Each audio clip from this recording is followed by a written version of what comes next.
नमस्कार दोस्तों आध्यात्मिक ज्ञान चैनल में आपका हार्दिक स्वागत है। दोस्तों आज हम माँ 10 महाविद्या की देवी माँ बगलामुखी माँ के बारे में जानकारी देंगे। कृपया करके वीडियो ध्यान से सुनें। दोस्तों माँ बगलामुखी के बारे में जो हम जानकारी आज आपके पास लेके आए हैं वह बहुत ही मुश्किलों से मिलती है। यह जानकारी हर किसी को नहीं होती और कृपया कर यह पूरी वीडियो सुनना और इसको अपने जीवन में उतारना, क्योंकि जो भक्त माँ बगलामुखी के बारे में जानना चाहते हैं हम उनकी फरमाइश पे ही ये वीडियो लेकर के आए हैं। तो कृपया करके ध्यान से सुनें।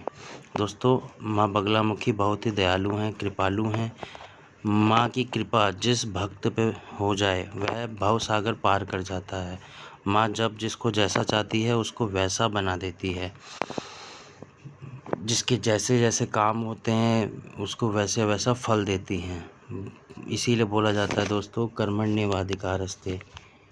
हमें अपने कर्म अच्छे हमेशा करने चाहिए, कभी भी बुरे कर्म नहीं करने चाहिए, क्योंकि हमारे कर्म ही प्रधान है। तो दोस्तों माँ सर्वोच्च शक्ति है। माँ की विशेष कृपा प्राप्त करने हेतु हमें माँ को अपने हृदय में बसाना होता है। और यह कैसे संभव है दोस्तों? माँ की पूजा उपासना साधना करके। दोस्तों माँ की पूजा उपासना करना तो बहुत ही आसान है, परंतु साधना करने के लिए हमें विशेष गुरु तत्व जो गुरु शिष्य की परंपरा से होकर के निकले हैं उन्हीं से गुरु दीक्षा लेनी चाहिए और किसी से गुरु दीक्षा नहीं लेनी चाहिए। दोस्तों गुरु बनाना बहुत ज़रूरी होता है, परंतु योग्य गुरु बनाना और योग्य गुरु हर किसी को नहीं मिल पाता, इसलिए बहुत सोच समझ करके योग्य गुरु ढूंढ करके उसका चयन करके ही आप यह साधना अपने जीवन में करें। माँ बगलामुखी की विशेष कृपा पाने के लिए हमें यह साधना करनी होती है। पर मैं आपको बता दूं, इनकी साधना करने के लिए जब हम इनका मूल मंत्र करते हैं तो मूल मंत्र की जो जप संख्या है वह 36 लाख होना अनिवार्य है। अब आप सोच रहे होंगे 36 लाख क्यों हो? उसके बारे में हम आपको आगे बताएंगे। कुछ लोगों को लगता है कि थोड़ा सा जप कर लेते हैं और उसके बाद थोड़े से में भी कितना 1.25 लाख कर लिया बहुत है, 1.25 लाख कर लो मंत्र सिद्ध हो जाएगा, मंत्र कार्य करने लगेगा। परंतु दोस्तों ऐसा कभी नहीं होता।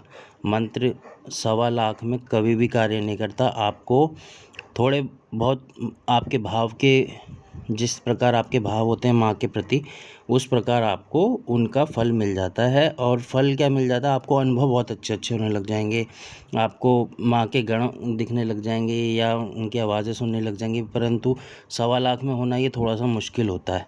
अगर आपके भाव बहुत अच्छे हैं तो शायद हो भी सकता है। पर 1.25 लाख के बाद अगर आपने इसके 36 लाख मंत्र जाप कर लिए तो आपको ज़्यादा अच्छा फल मिलेगा। दोस्तों माँ को बहुत सारे लोग हैं जब उनके मंत्र 1.25 लाख पे काम नहीं करते और वो फिर उनकी धारणा अलग हो जाती है माँ के प्रति।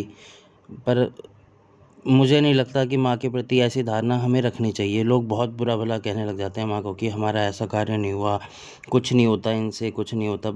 दोस्तों होता बहुत कुछ है, हमें समझ नहीं आती इस बात के बारे में, क्योंकि हमारे इष्ट, हमारे देव, हमारी माँ जो जिनकी हम आराधना कर रहे हैं, जिनकी हम पूजा कर रहे हैं, जिनका तप कर रहे हैं, वो हमें कहीं ना कहीं हमें इंटीमेशन ज़रूर देती है। बस हम ही अज्ञानी हैं कि जो हम समझ नहीं पाते। तो हमें ये हक नहीं है कि हम उनको समस्त ब्रह्मांड की जो शक्ति है उनको बुरा भला करें। क्योंकि दोस्तों आपने बहुत सारी जगह सुना होगा कि 1.25 लाख जप कर लो सिद्धि प्राप्त हो जाएगी, पर ऐसा बिल्कुल भी नहीं होता। 1.25 लाख में केवल अनुभव ही होते हैं। आपको 36 लाख जप होना बहुत ज़्यादा अनिवार्य है। 36 लाख, और वो भी इसीलिए क्योंकि हर युग का 10 लाख जप ज़रूरी है करना। क्योंकि हर युग का 10 लाख कैसे?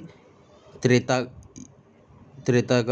युग का, द्वापर युग का और कलयुग का, है ना। अलग अलग जो प्रकार के युग हैं उनका 10-10 लाख आपको जप करना अनिवार्य होता है। और हमें हमारी माँ के प्रति हम कितना समय देते हैं उसके ऊपर भी निर्भर करता है दोस्तों। माँ की पूजा आराधना में कितने लीन हैं।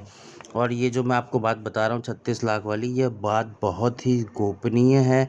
और ये माँ 36 लाख का जो मैंने आपको बताया, ये केवल और केवल माँ के मूल मंत्र की होती। करने वाले तो दोस्तों करोड़ों करोड़ों जप भी करते हैं, उनको माँ का तत्व प्राप्त हो जाता है, उनकी जो दिव्य दृष्टि है वो खुल जाती है। दोस्तों हम दिव्य दृष्टि के ऊपर एक नई वीडियो बनाएंगे, वो आप जल्दी से जल्दी सुनना, उसको पूरी वीडियो सुनना, है ना। योग्य गुरु का सबसे पहले दोस्तों योग्य गुरु का चयन करना। योग्य गुरु बहुत आसानी से नहीं मिलेंगे, इसमें बहुत परेशानियां होती हैं, बहुत कठिनाई आती है। आप बस इतना ध्यान देना कि वो गुरु शिष्य की परंपरा से होकर के निकला हो। गुरु शिष्य की परंपरा बहुत अनिवार्य होती है, उन्हीं को गुरु बनाना, है ना। माँ बगलामुखी की साधना बिना गुरु के वर्जित है। कभी भी बिना गुरु के आप माँ बगलामुखी की साधना मत करना। और मन में कभी भी लालच मत रखना कि हम थोड़ा सा जप कर लेते हैं और हमें सिद्धि प्राप्त हो जाएगी। सिद्धि के लिए कभी, अगर आप केवल सिद्धि के लिए भाग रहे हैं तो कभी भी जप मत करना। मैं आपको पहले बोल देता हूँ, अगर आप ये सोच रहे हैं कि आपको सिद्धि प्राप्त हो जाएगी, आप ये कर दोगे, ये ऐसा कर दोगे, वैसा कर दोगे, मत करना, बिल्कुल मत करना दोस्तों।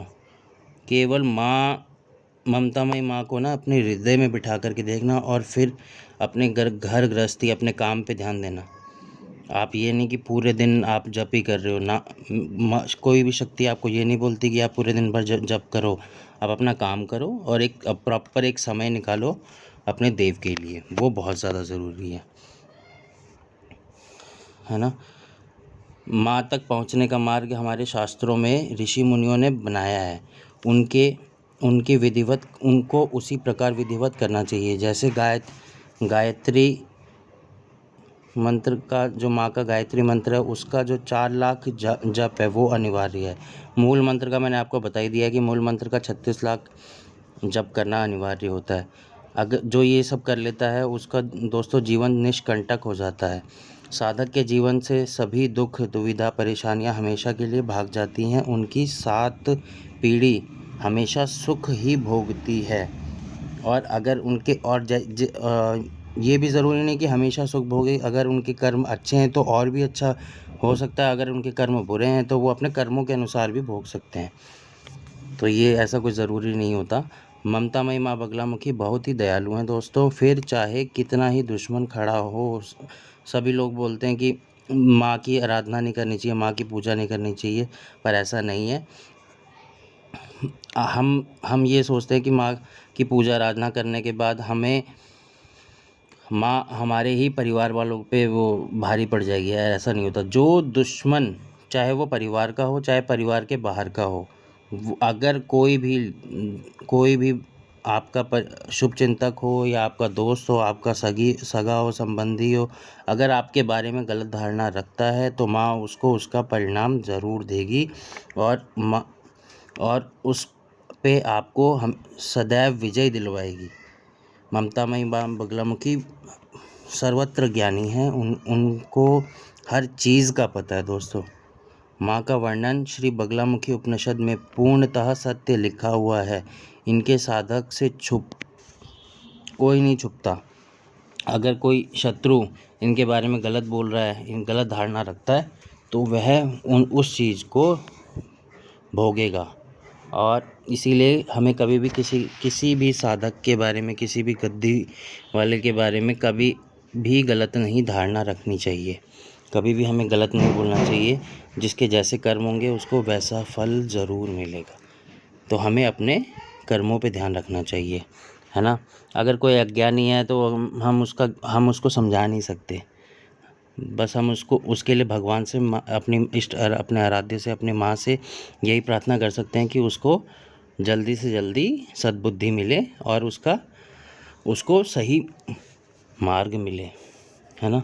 क्योंकि सगे संबंध, अब दोस्तों बहुत सारे लोग बोलते हैं कि इनकी पूजा आराधना जो करता है उनसे हमारे सगे संबंधियों को नुकसान पहुंच सकता है। पर क्या क्या पता आपको कि क्या पता आपके सगे संबंधी या आपके दुश्मन हो। तो आपने तो माँ की साधना करी है, आपने तो माँ की पूजा उपासना करी है, पर उनको क्यों उसका परिणाम मिल रहा है? इसीलिए मिलता है क्योंकि वो आपके लिए गलत धारणा रखते हैं। तो माँ कैसे आपका गलत देख सकती है? माँ तो सर्वत्र ज्ञानी है ना, माँ को तो हर एक बात का पता है, आपकी हर एक छोटी छोटी बातों का पता है। तो माँ कभी भी आपका गलत नहीं होने देगी, माँ उसको उसका वैसा ही फल देगी। माँ इतनी दयालु है कि हम माँ से कुछ अगर ज़िद करते हैं ना, तो माँ पहले देखती है कि ये चीज़ साधक के हित में है भी कि नहीं है। ममतामयी माँ ज़िद को कभी भी पूरा नहीं करेंगी, इसलिए कभी भी माँ से ज़िद मत करना, माँ से हमेशा प्रार्थना करना। और माँ से हमेशा प्रार्थना करना, माँ से सभी जब भी मांगो तो पूरे ब्रह्मांड का भला मांगना, अपने पूरे भाव से मांगना। दोस्तों, अगर आप अपने भाव से मांग रहे हो ना, तो माँ सदैव आपकी सुनेगी, सदैव। परंतु ज़िद बिल्कुल भी मत करना, माँ के सामने हठी मत बनना, क्योंकि माँ कभी भी हठ को आपको आपका हठ पूरा नहीं करेगी। माँ पहले यह देखेगी कि यह आपके हित में है कि नहीं है, आपके परिवार के हित में है कि नहीं है, उसके बाद ही कुछ हो सकता है। माँ के साधक को कभी भी गलत अपशब्द नहीं बोलने चाहिए। अगर कोई माँ का साधक है तो उसको कभी भी गलत अपशब्द किसी के भी बारे में नहीं बोलना चाहिए। और अगर कोई माँ के साधक के लिए गलत अपशब्द बोलता है तो वो उसका परिणाम भोगेगा ही भोगेगा।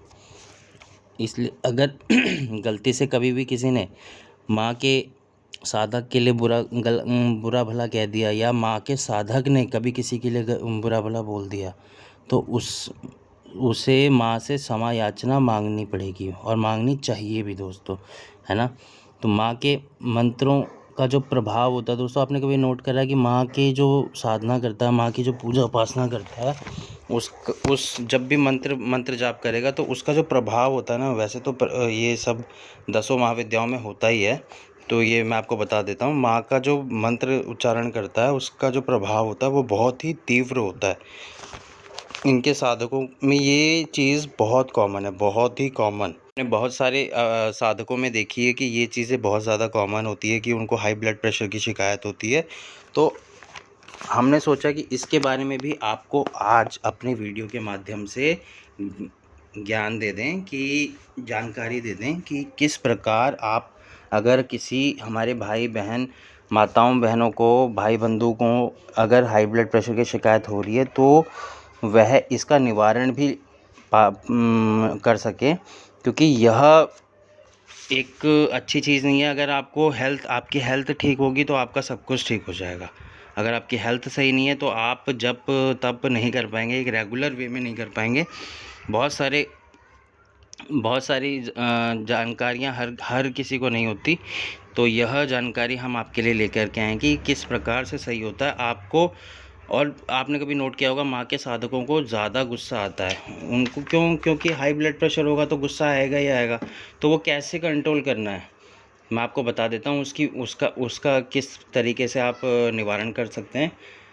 जैसे ही आपका मंत्र जाप ख़त्म हो जाए, जैसे ही आपका मंत्र जाप माँ बगलामुखी का ख़त्म हो जाए दोस्तों, तो आपको 4 चीज़ें हैं जिनका उपयोग करना है अपने जीवन में डेली। जब भी आप माँ बगलामुखी का जप करेंगे उसके बाद आपको ये चीज़ें करनी है, आपको हमेशा करनी है और हमेशा ध्यान रखनी है। ये चीज़ें, चारों चीज़ें आपको ध्यान रखनी है।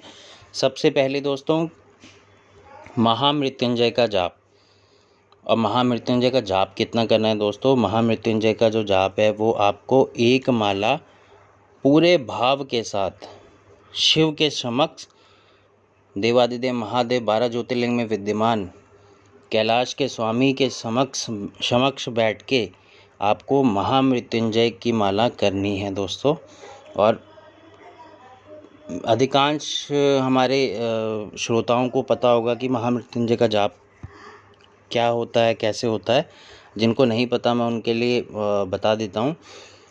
इसका जो महामृत्युंजय का जो मंत्र है वो बता देता हूँ आपको। वो इस प्रकार है: ओम त्र्यंबकम यजामहे सुगंधिम पुष्टिवर्धनम उर्वारुकमेव वंदनात् मृत्युर्मोक्षै मामृतात्। और दोस्तों यह करने के बाद आपको दूसरा जो करना है वो है श्री सूत्र का पाठ। यह करना बहुत ज़रूरी है, श्री सूत्र का पाठ करना बहुत ज़रूरी है।